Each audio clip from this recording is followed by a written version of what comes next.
Ha pasado un mes desde la desaparición del vuelo MH370.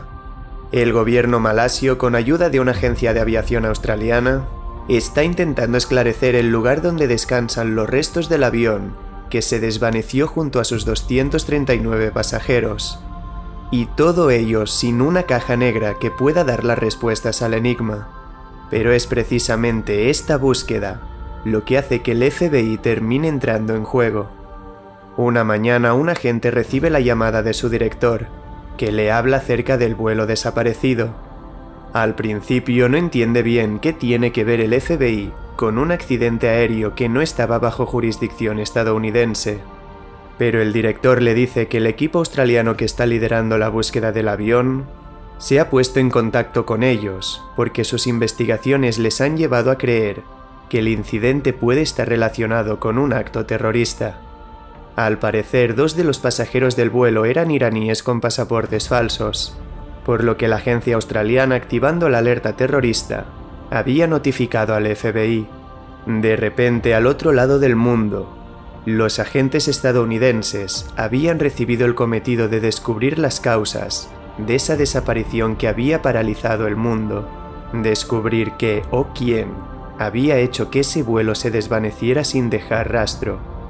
Tras recabar toda la información disponible y hablar con los investigadores australianos, los agentes entienden que el misterio del MH370 comienza justo después de la 1:19 de la mañana del 8 de marzo, alrededor de 90 segundos después de que el capitán y la torre de control de Kuala Lumpur hablaran por última vez. Después de eso, nunca se supo nada más del avión. Y que un avión comercial, una proeza de la ingeniería aeronáutica como el Boeing 777 desaparezca de los radares, solo pudo deberse a una cosa. El transpondedor del MH370 tuvo que fallar o apagarse alrededor de la 1:21 de la mañana. Situado en la consola central de la cabina de mando, el transpondedor es el modo principal que tiene el avión de ser identificado por el control de tráfico aéreo, el cual usa un radar secundario civil en tierra para informar acerca de la altitud, velocidad y destino de la aeronave. Los agentes habían hablado con una docena de pilotos del 777 y todos ellos coincidían en que a menos que haya un mal funcionamiento, el transpondedor jamás debe apagarse durante el vuelo. No hay ni una sola razón para que el capitán lo desconecte. Todo estaba encajando con la hipótesis de un secuestro. Además, tal y como decían los informes malasios y australianos, el ACARS también falló alrededor de esa misma hora. Este sistema de comunicaciones codificadas permite que las aerolíneas vigilen por radio a los aviones, registra y transmite el estado del avión durante el vuelo, y está diseñado para no ser apagado en el aire. Con el ACARS y el transpondedor apagados, se han cerrado todos los métodos de comunicación entre la aeronave y tierra. Los expertos les dicen que solo personas instruidas podrían apagar estos sistemas, pero uno o varios terroristas entrenados sin duda podrían haberlo hecho. Y además, si alguien quisiera tomar el control del avión, esa zona gris, ese punto donde cambian 2 espacios aéreos, sería el lugar perfecto para hacerlo.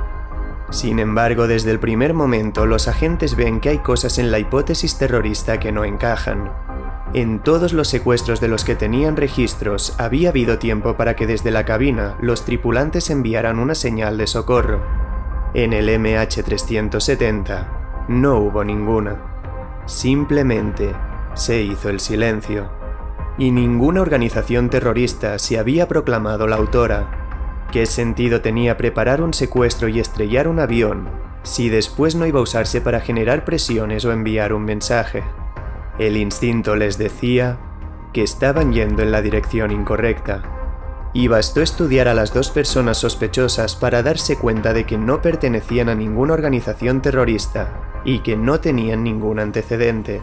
Solo eran 2 inmigrantes ilegales que seguramente solo estaban buscando asilo. La teoría del terrorismo no encajaba. Tenían que seguir investigando para esclarecer el motivo de la desaparición. Y analizando a todos y cada uno de los pasajeros creyendo que alguien debía haber tomado el control de la aeronave, el agente se topó con un perfil que llamó su atención. Entre los pasajeros había un ingeniero de vuelo, que por supuesto tendría los conocimientos para apagar los sistemas de comunicación. Pero su compañero le dice que estaban en las mismas. Nadie había entrado en la cabina. El agente le dijo que tal vez pudo hacerlo sin acceder al panel de control.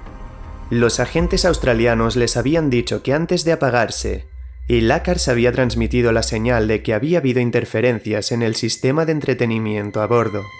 Y si aquello significaba que alguien entre los pasajeros se había conectado al sistema informático del avión y había tomado el control de los sistemas de comunicación, el agente estaba planteando la posibilidad de que el MH370 hubiera sido víctima de un hackeo, un reto de un programador que perdió el control de su broma, dejando a ciegas al avión e incluso alterando la información que los pilotos veían en la cabina.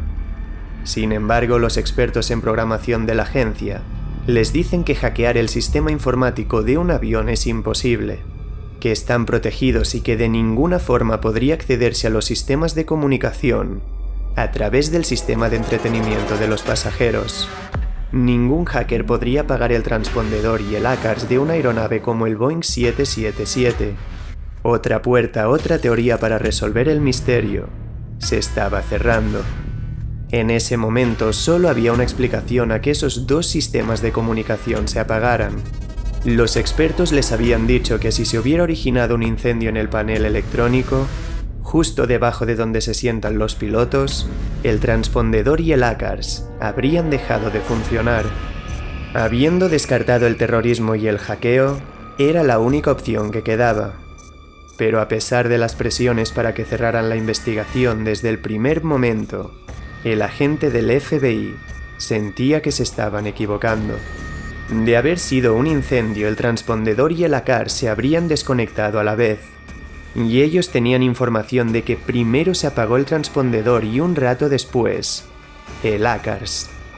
Aún así, el FBI quiso cerrar el caso, alegando que por motivos desconocidos un incendio se extendió por la cabina. Los sistemas de comunicación se incineraron, y después de que las mascarillas dieran un tiempo para respirar, el oxígeno se acabó y pasajeros y tripulantes murieron intoxicados, con el avión con todos muertos, estrellándose en el mar del sur de China a 700 km por hora. En teoría, ahí terminaba todo. Sin embargo, pocos días después, la investigación dio un vuelco. El agente recibió una llamada del investigador australiano que lideraba la búsqueda, que le dijo que acababan de descubrir que el avión cambió de rumbo después de desaparecer de los radares civiles. Al parecer, los radares militares habían detectado que justo después de cortar las comunicaciones, el avión alteró su ruta, regresando a la península de Malasia hasta perderse del alcance de los militares. El investigador australiano le dijo que habían estado buscando en el lugar incorrecto y que ellos tenían que reabrir el caso. Si hubiera sido un incendio, era imposible que el avión hubiera seguido volando todo ese tiempo que los radares militares habían detectado. La intuición del agente del FBI no lo había engañado. El caso, con esa alteración en el rumbo, cambiaba por completo. Era volver a empezar y entender qué hizo que el MH370, justo después de desconectar sus sistemas de comunicación, se desviara radicalmente de su ruta de vuelo a Pekín. Pero por mucho que lo analizaran, nada tenía sentido. No era lógico que el piloto hubiera realizado ese giro. Así que tal vez el paso natural era comprender qué podía llevar a un piloto con tanta experiencia a realizar acciones ilógicas. Y de entre todas las posibilidades, solo había una explicación completa, y esa era la privación de oxígeno. Tal vez el vuelo MH370 sufrió una avería que afectó a los sistemas de comunicación y también a los de presurización. Si hubiera habido un fallo en la presurización del fuselaje, estando a 30.000 pies de altitud no podrían haber recibido el suficiente oxígeno como para mantenerse conscientes. Tal vez los pilotos entraron en estado de hipoxia y sin oxígeno pudieron haber tomado decisiones sin sentido. La privación de oxígeno había sido la causa de muchos accidentes aéreos. Y quizás este era uno más en la lista. Con ese fallo en la presurización, las máscaras de oxígeno habrían caído para dar tiempo a los pilotos a descender a una altitud más respirable. Pero en ese estado de hipoxia, quizás no reaccionaron como debieron hacerlo. Tal vez quedaron incapacitados y después de morir por asfixia, el avión siguió volando en línea recta hasta quedarse sin combustible, momento en el que se habría precipitado al mar. Por primera vez los agentes daban con una teoría que no dejaba cabos sueltos y que era perfectamente verosímil. Todo encajaba con las noticias que habían recibido de la agencia australiana. Parecía que la hipoxia era la explicación a la desaparición del vuelo MH370. Pero cuando todo estaba a punto de cerrarse, la historia volvió a dar un vuelco. En junio, el investigador australiano volvió a ponerse en contacto con el FBI. Había pasado algo que lo cambiaba todo de nuevo. Gracias a los datos satelitales habían descubierto que después de perderse de los radares militares, el avión no siguió en línea recta. Hubo más cambios de rumbo. Alguien estuvo pilotando ese avión mucho más tiempo del que creían, y la sangre de la gente se heló cuando escuchó que el avión estuvo volando con alguien a los mandos hasta las 8 de la mañana, más de 6 horas después de que se perdiera su pista. Cuando el mundo recibió la noticia de la desaparición, el avión seguía volando.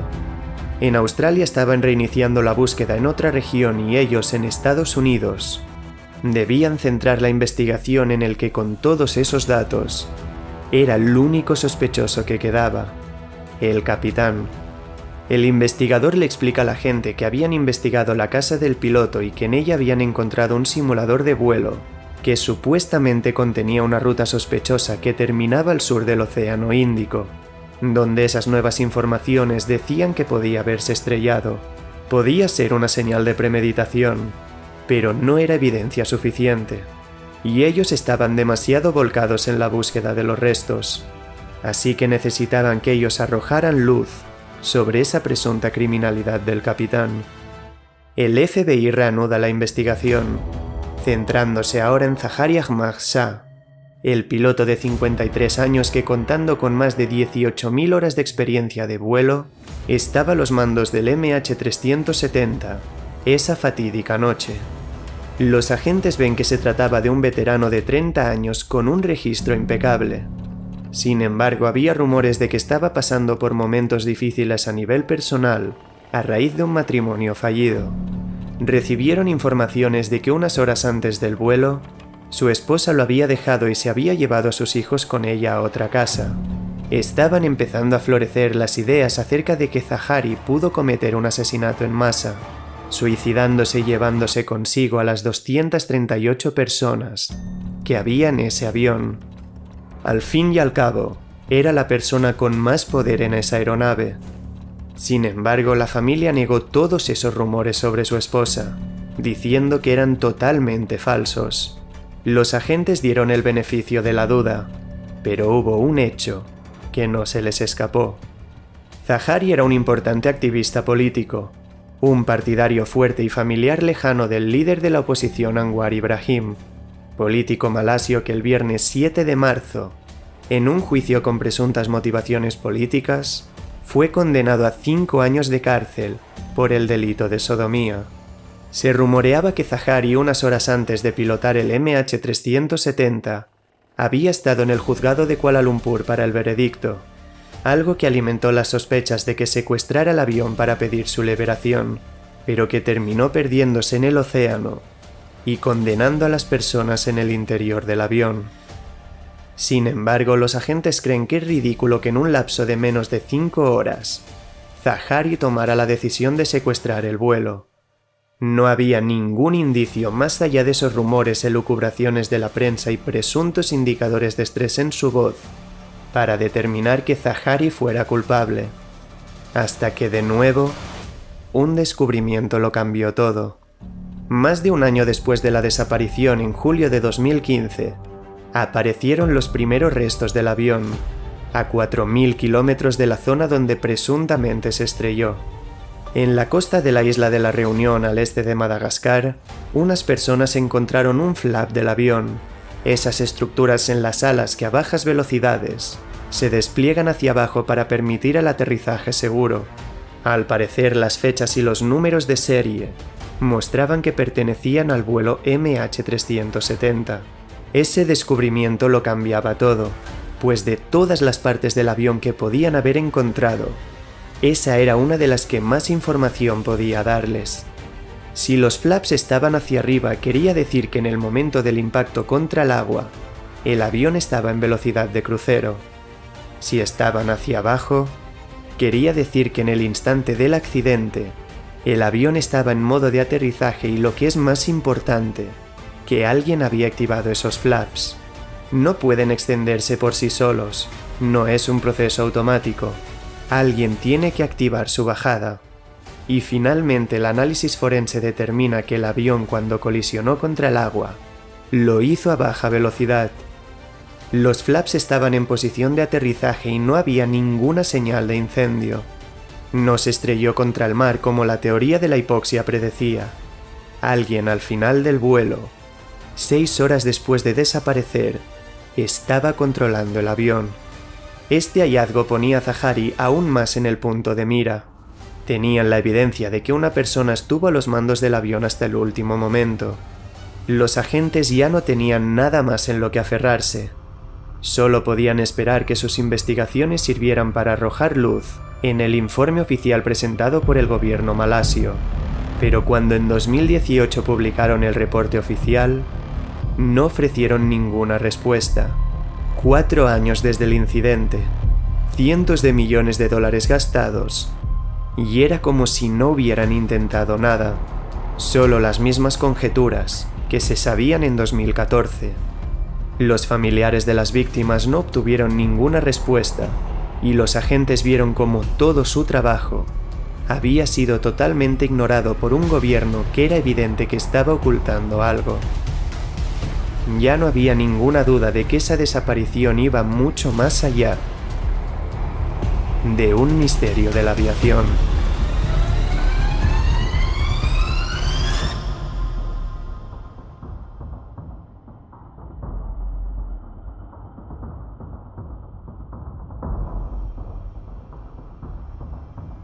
Una semana después de la desaparición del vuelo MH370, la Oficina Australiana de Seguridad de Transporte recibe una llamada de socorro por parte de las autoridades de Malasia.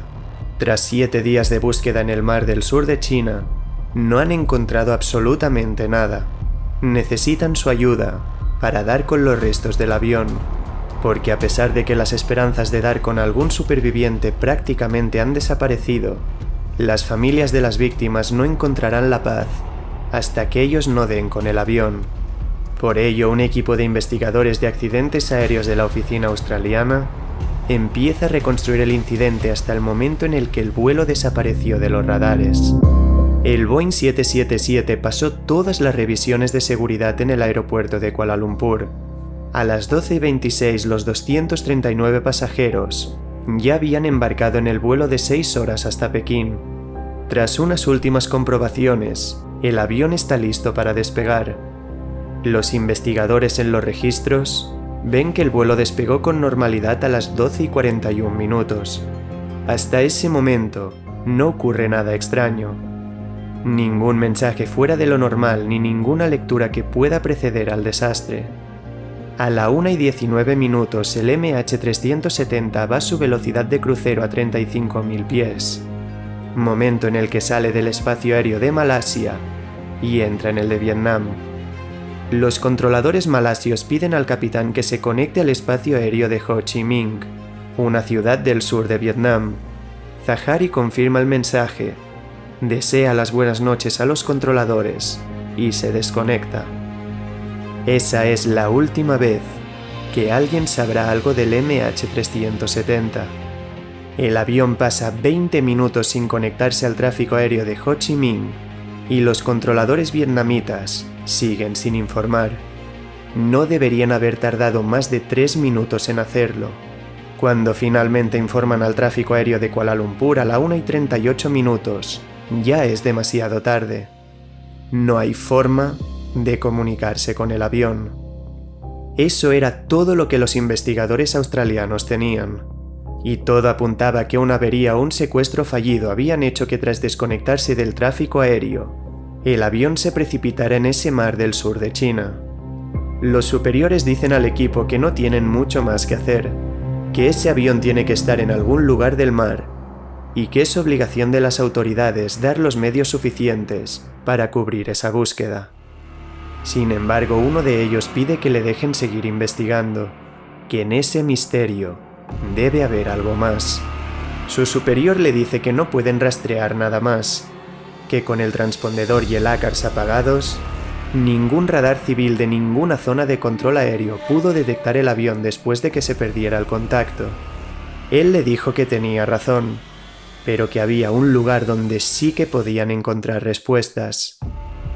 Los radares militares no dependen de los transpondedores, pues usan la reflectividad para rastrear la posición de objetos aéreos que intentan esconderse de los radares civiles. Si ese avión hubiera cambiado de rumbo al ser secuestrado si hubiera pasado por alguna zona militar, podrían haberlo visto. El director le dio permiso para solicitar acceso a esa información, que fue facilitada por el gobierno de Malasia. Y con esos datos el investigador descubre lo que estaba buscando, pero que esperaba no encontrar. En los radares militares podía verse como un objeto aéreo que por el tiempo, ruta y posición se determinó que era el MH370. Justo a la 1:21 de la mañana, cuando el transpondedor se apagó, giró bruscamente a la izquierda, alterando drásticamente su ruta marcada hacia Pekín. Los radares militares indicaban que un objeto aéreo no identificado que inexplicablemente no hizo saltar ninguna alarma entre los oficiales regresó a la península de Malasia y giró a la derecha cerca de la isla de Penang, manteniendo esa trayectoria al noroeste antes de que saliera del rango de los militares. El investigador no podía creer cómo el gobierno de Malasia no había consultado la información de los militares.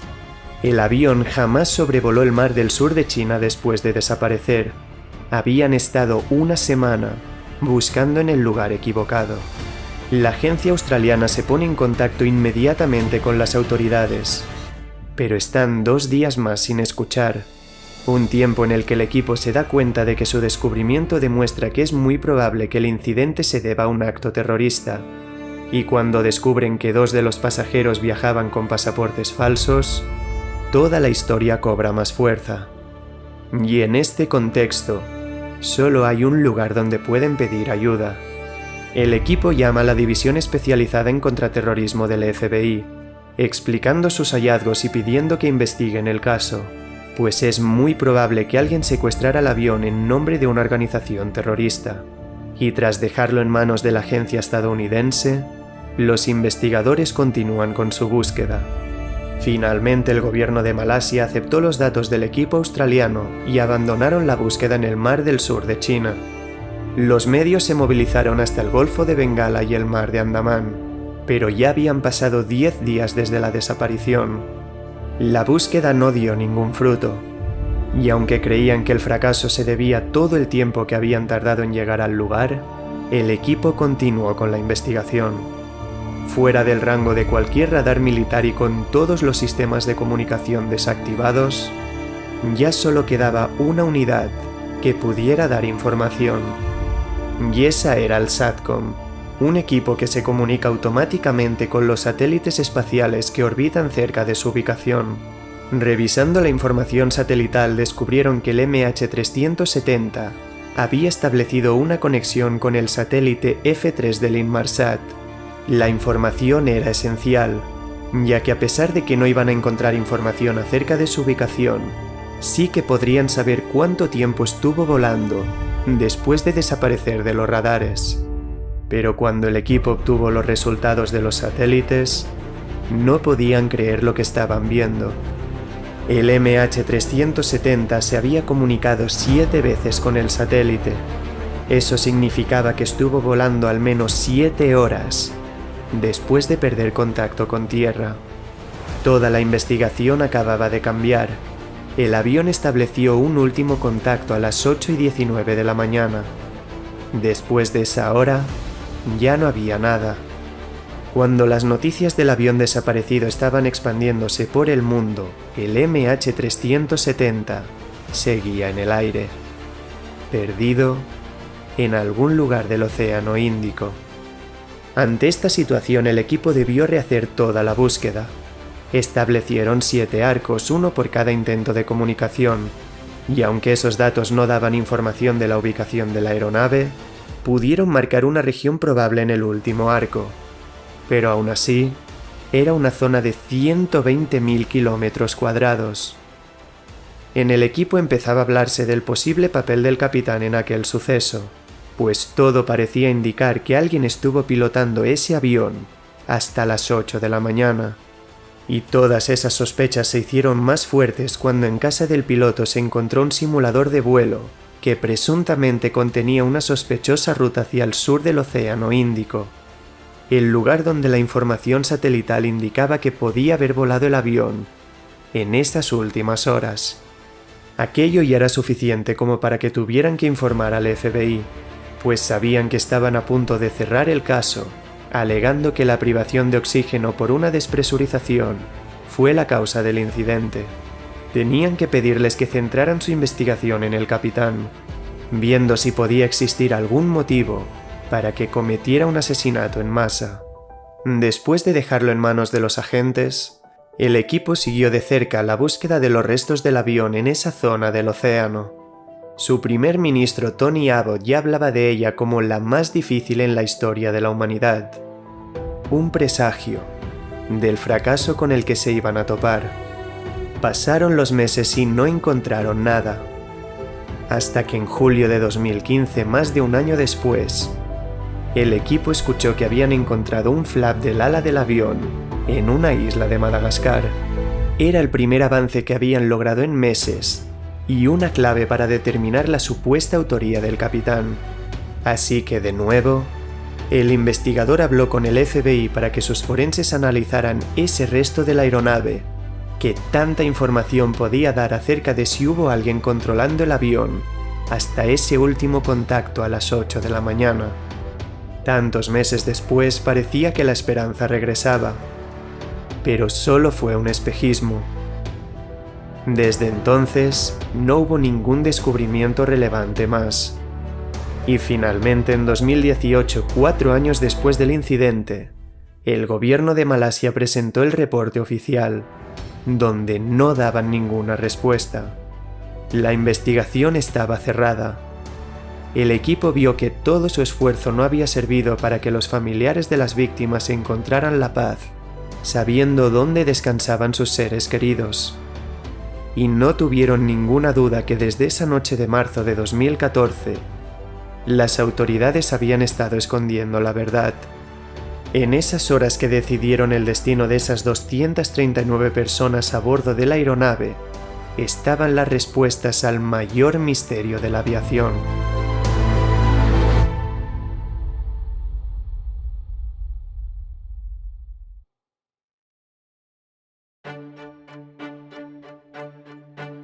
«40 minutos después de la medianoche, los controladores aéreos del aeropuerto de Kuala Lumpur dan luz verde al despegue de un Boeing 777 con destino a Pekín, con 239 pasajeros.